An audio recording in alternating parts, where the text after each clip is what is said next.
অন্ধজি, আমি এই কলিযুগে কেন অবতীর্ণ হয়েছি?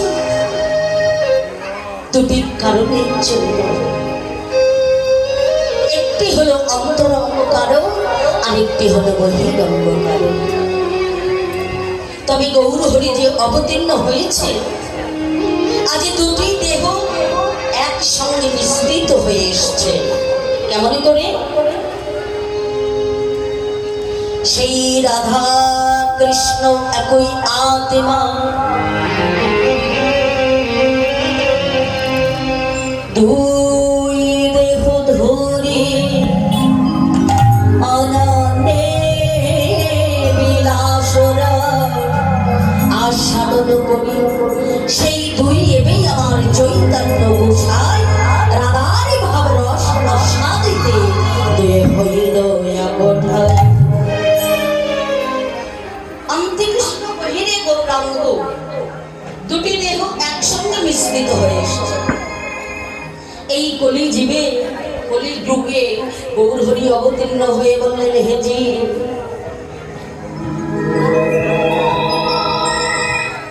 তোমরা আর কতকাল আশার বিছানা মায়ার বালি,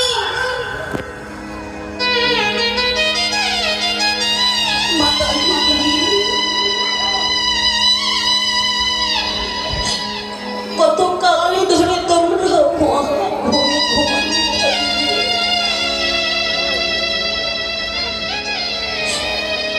আর তোমরা ঘুমিয়ে থেকো না।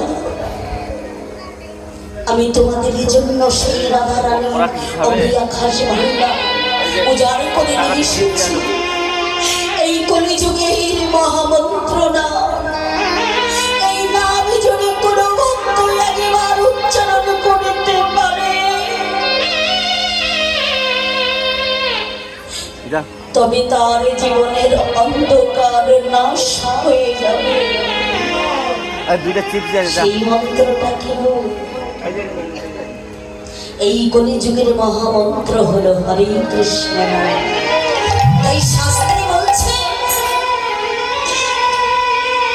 এক কৃষ্ণ নামে জীবের যত পাপ হরে, কলির কি সাধ্য আছে জীবী তত পাপ করে।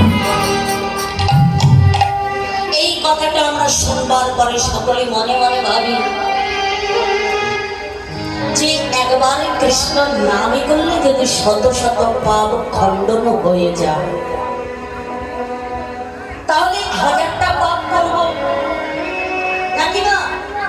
1000টা পাপ করব করে একবার কৃষ্ণ নাম উচ্চারণ করব, তাহলে পাপ দুর্মুক্ত হয়ে যাবে।